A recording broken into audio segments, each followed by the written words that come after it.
to share with you these great moments, these insights that we will have this afternoon. Our topic, AI, it's beyond technology.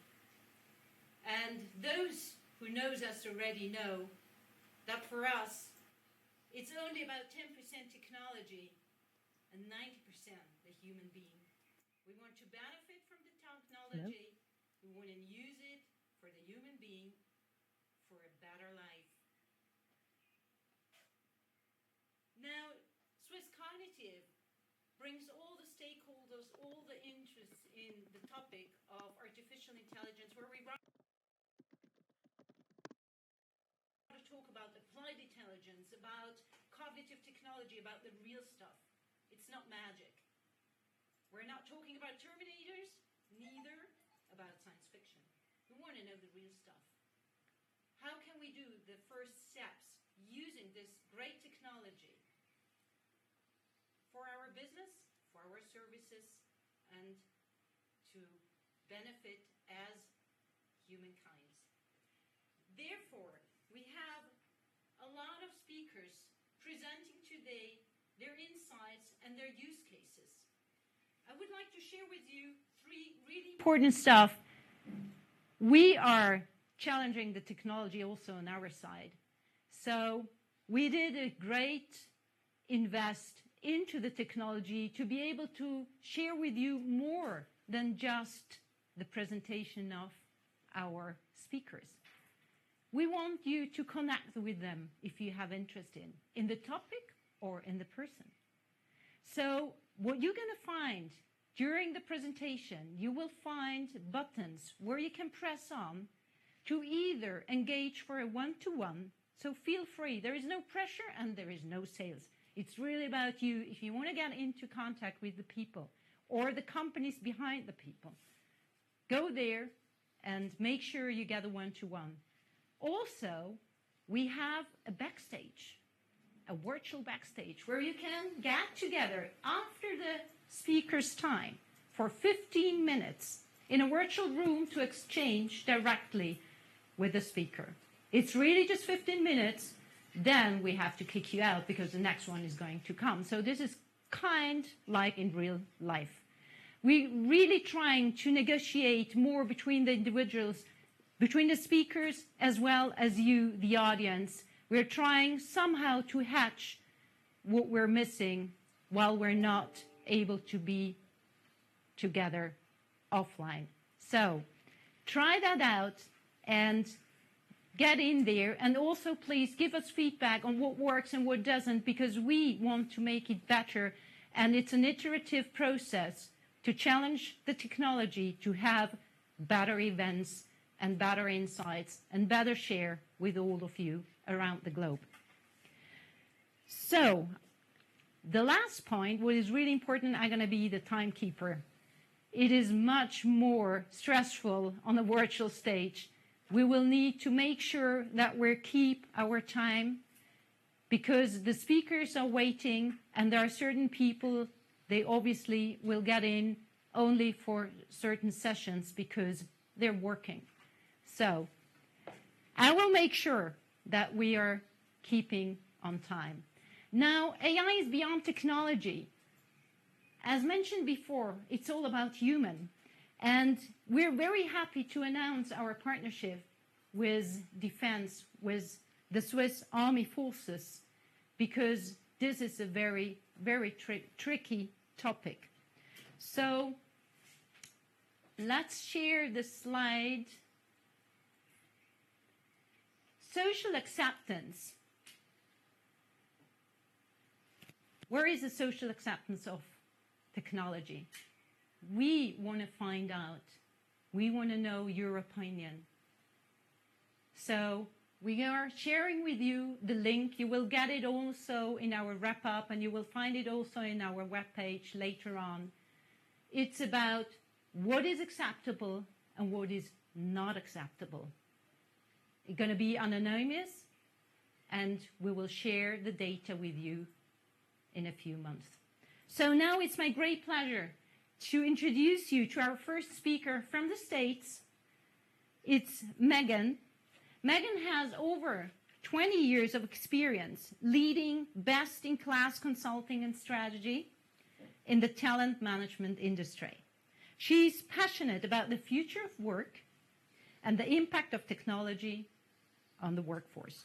Currently, Megan is responsible for the strategy and product management of the key talent management platform within the global design, consulting, and software engineering of the company EPAN, who is one of our strong partners. Thank you very much. Megan, the virtual stage is yours.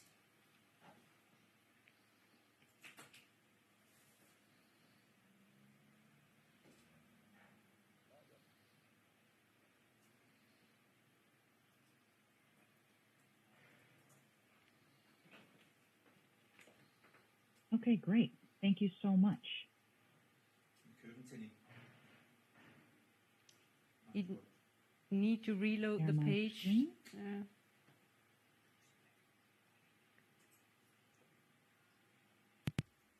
And minimize that a little bit. Well, thank you so much for having me. My name is Megan DeSomry, and as mentioned, I lead a function within EPAM that's responsible for some of our people tools and how we're really trying to adapt to disruption with AI-driven people insights.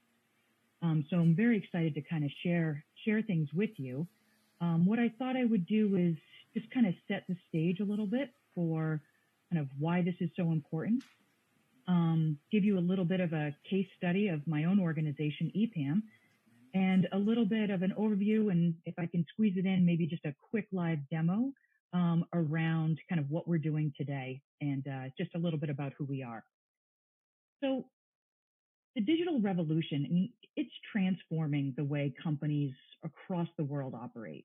And those that fail to change, they're being swept away by a tidal wave of technology innovation that we haven't ever seen before. And there's constantly an emergence of new technologies, which means fundamental and permanent disruption in all markets, right? We're all having to adapt to that. We have to learn new skills. And, you know, areas and organizations that were once, you know, stable and felt permanent and profitable can disappear in a matter of years, if not even months. So if you think about just the crazy amount of data that's become available in just the last decade or so, it's really transformed customer expectations, right? So we're required to deliver value and experiences that weren't even imaginable just a few years ago. And this is going to continue when you think about just the Internet of Things, right? We're connecting billions of devices, from mobile phones to fridges to light bulbs. And all this data has to be analyzed to be put to productive use. You layer in all the global challenges to that as well, you know, whether it's jurisdictional, workforce, you know, all those pieces play quite a role. So with all that in mind, you know, how does that relate to some of our people challenges? I've read, and there's a million studies out there. One, I think it was McKinsey, showed that of the HR leaders that were questioned on their priorities for 2020, and certainly with the pandemic, I'm sure some of these have shifted. So take this a little bit with a grain of salt, I suppose. But only 9% of the CHROs agreed that their organization is prepared for the future of work. And some of their top priorities included, like, you know, digitalization skills, right? Because everything is moving in that direction, leadership bench, a different, you know, approach to organizational design. But I also called out a couple others on this slide. And one is overcoming cognitive errors and biases. That wasn't in the survey. That's not what CHROs was saying. But I think it's worth mentioning because it impacts how adaptable we are to change. If there's so much research out there, and I don't claim to be an expert, but some that stood out to me are things like the halo effect or attribution error is maybe a better example, where, you know, where we're seeing that, like, managers, they need to create dynamic mobile teams, but our tendency is to prefer the status quo, and we attach, you know, we kind of attribute some successes to status versus being adapted to change. And so that can be a significant barrier. And so if you think about some of the features of an adaptive enterprise, what does this kind of mean the way we work? And I'm not going to go into every one.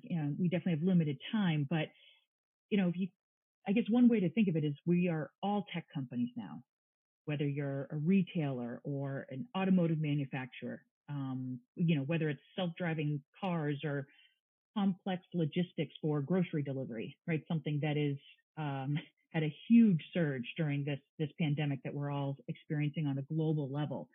It doesn't matter. It seems like transformation and being digital is really at the heart of every successful company. And when we think of agile, we often think about that in an engineering context, right? How we develop code and those pieces. But the principles and practices can really be applied to every facet of the company. And if I hone in on kind of one area here, and that is data, because that really goes hand in hand. And as I mentioned, there's tons of data out there, and collecting it is really, it's only the first step. Because I think agile companies are learning how to use that data to guide rapid decision making and deployments of teams, internally and externally. And an agile company really views their data about their people just as valuable as data about maybe their customers, right? Where we have endless amounts of data. And the challenge can be when you start talking about people data is it turns into this Orwellian or Big Brother, feel that this data is going to be used punitively and we're going to be trying to track every key stroke, every search that you do and all of that and use that against us. So has to be a balance in here. And I think that's where transparency becomes so important. And what that can help us lead to is these connected teams, right? So that we can bridge silos and bring people together. And that's, I think, one of the good things about data transparency and collecting this data. And kind of one slide that I've been using lately to talk to some of my clients is, if you think about today, and I'm oversimplifying, of course, but things are very hierarchical, right? Very top-down approach. These groups with very important, skills. Maybe they tend to be like condensed into these groups. And what we really need is to bring these together in networked teams. So kind of try to provide a visual of what that could look like, so that we're bringing different skill sets, different perspectives, geographies together, so that we have these cross-functional teams. But what does all this mean? And how are we tackling this? Like I said, at EPAM.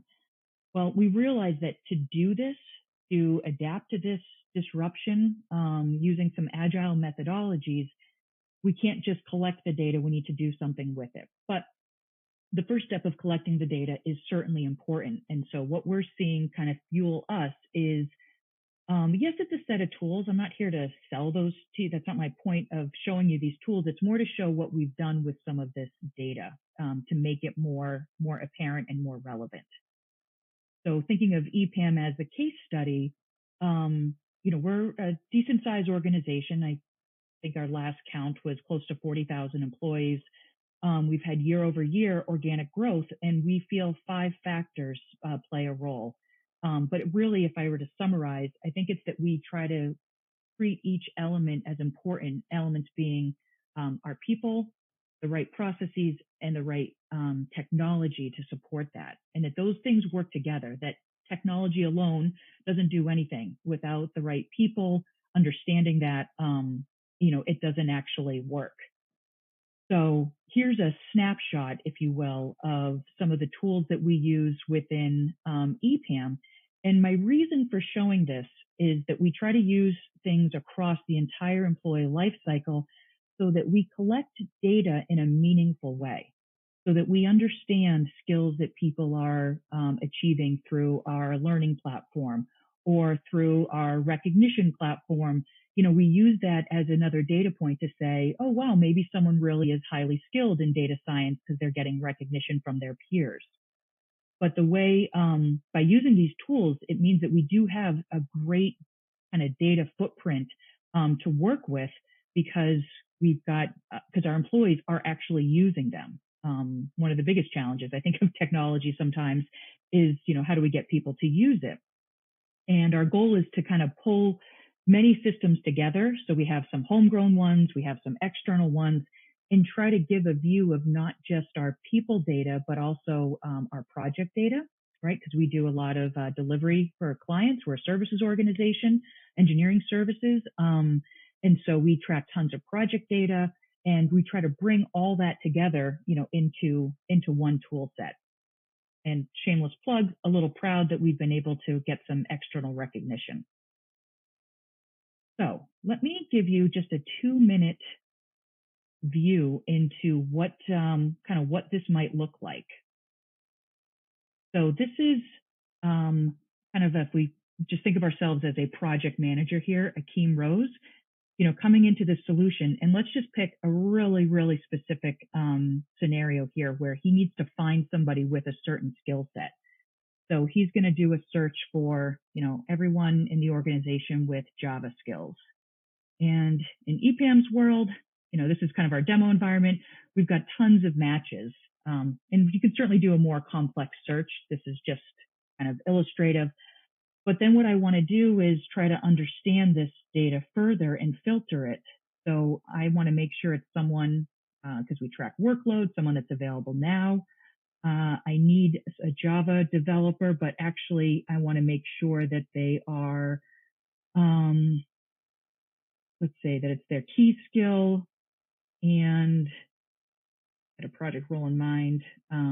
Maybe it's a team lead or a project coordinator, whatever that might be. And then we may want to filter it down further by country.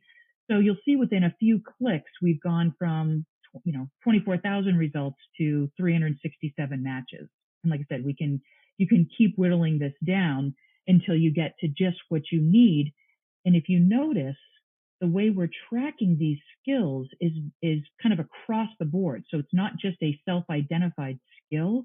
We're saying, wow, this person, I can see it within their work history, or I see it because they've conducted maybe an interview, or they have been in events that cover it, so that we're really tracking, quite a bit of analytical detail about them, including, let me show you one more thing, and then I'll get to a little bit, this will kind of lead into some of the artificial intelligence that we're trying to bring in here, which is, I just toggled to look at my project team as a project manager. I have 88 people, so I can see how my team is heavily skilled in .NET and Java, not as skilled, or I only have individuals that are good with visual design or performance testing, so kind of a little snapshot of how I'm doing.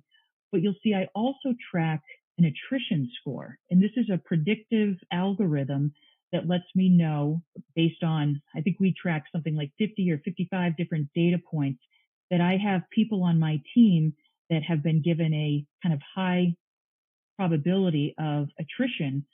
And when I look at that and just select that group, it lets me see, well, how's that impacting? What projects are they on? What skills do they have? So I can start to really layer in important detail that's going to help me, understand what kind of disruption this is going to bring. And so that kind of leads me to, this is some things I just did live for you. When we talk about how we're using AI-driven insights, people insights, I can give you some really specific examples. And I won't go into tons of detail in each one, but I'll just, let you get an idea. I think being able to, if we can collect all that data and do something meaningful with it, like, for example, one of the things we do is we look at and assign a rotation priority to people.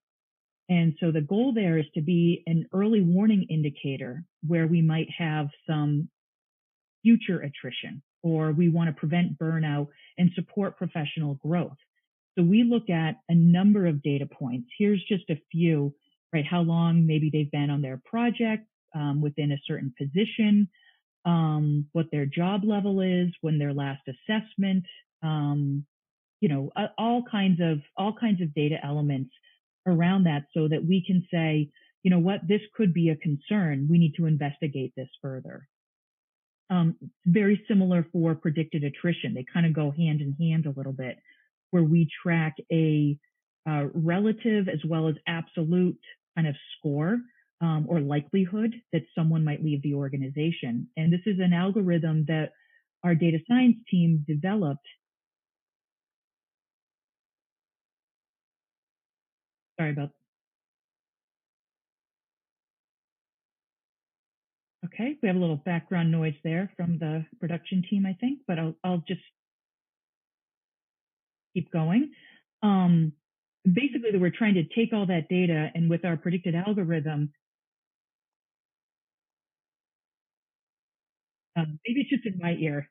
It's just in my ear and not everyone else. You know, we have then analytics that can help us see, you know, how does that apply to everyone across the organization, and by looking at things like, you know, when their last feedback was with their manager, what their latest learning is, how many projects have they been on, what role did they play. We're able to take a lot of that. When was their last increase? You know, all compensation increase, you know, all kinds of things like that to do this. And we've applied it and then, you know, watched it to check its validity and have had, I think, close to a 90% accuracy rate. So, you know, using these types of things, they don't work on their own. It has to lead us to action, but it does help us understand our people better. We skip to just a couple more. So at the end of my time, I believe. And one of the things that we do to try to promote our internal mobility and stop some attrition from happening is we have a matching algorithm as well, where we can say, look at people and suggest positions that are a good match for them, as well as for our sourcing people internally, we can also suggest who the best candidates are. So the kind of matching algorithm, you know, goes both ways. And finally, the last item I'll just make mention of is we're working to try to, it's not so much to understand good versus bad attrition, but to help us understand who our top performers truly are, not just the ones that are well known in the organization. And so we have what we call an impact score that, again, uses tons of data elements, again, like our project work, you know, are we technical, are we interviewers, technical or otherwise? Are we being used in the organization for any training? You know, so all these things. So it's not just about a performance rating. It's about you know, so much more. So again, just to kind of give you insight into how. I really apologize, everyone. I don't know if it's only me I have talking in my ear from the production team. Hopefully you're not hearing that too. So sorry for the pause there. So just to wrap up, those are some of the elements that we're using at EPAM to try to understand our people better, adapt to disruption, and continue to use data, you know, in a good way. So thank you so much. I'll stop now if there's any questions or however the production team is doing the Q&A.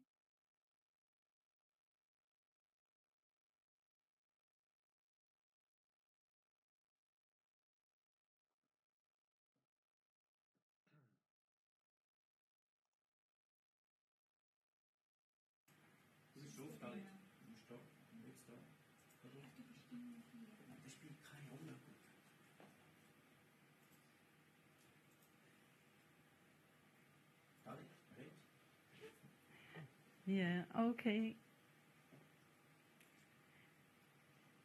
Great. Thanks a lot, Megan. Thanks a lot for the insights. We're trying still a little bit with the tech, so please excuse us. We're working on that. It's definitely a challenge. But first of all, I would like to ask the audience, you have a possibility for Q&A in the Q&A. We realized that some of the question went into the chat, what makes it quite hard for us then to filter it. So please make sure you put the question in the Q&A. One question we were able to pick up from there is Megan, how is the process for skill assessment? Can you elaborate on that really short, because we are a little bit late and I would like to introduce the next speaker. Thanks, Megan. Absolutely. It is a big question, but let me just say this. I think the way that we're trying to attack skills is multifaceted. So we do allow for our employees to self-identify skills and then kind of put in some information that helps us understand when was it last used, some proficiency levels. We have our managers also identify these, but then we try to take a little bit of a, data approach, and we try to glean where skills also are being identified and come from based on real life activity that an employee is conducting. So if they're working on a project for digital transformation and, migrating everything to, the cloud or something like that, then we're able to kind of glean some skills that way. Same if they conduct interviews around certain things or anything like that. So we're trying to take a multi-pronged approach to understanding people's skills. It's not just a self-identified process.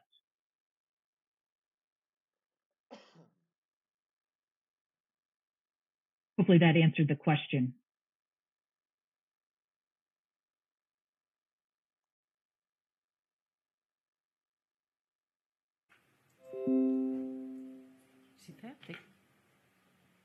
Okay, great. Thanks a lot for having you with us on the virtual stage. Missions in the banking, telecommunication, public work, and service industries.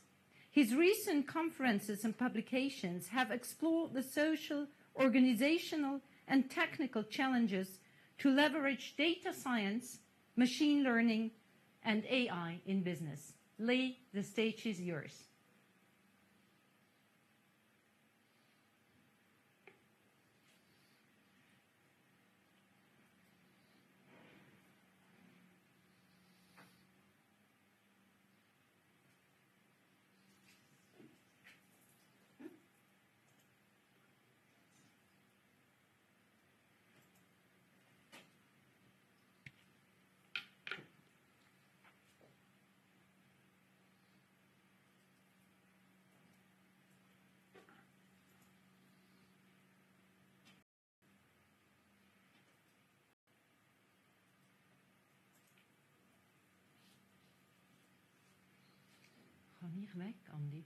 Good afternoon, everyone.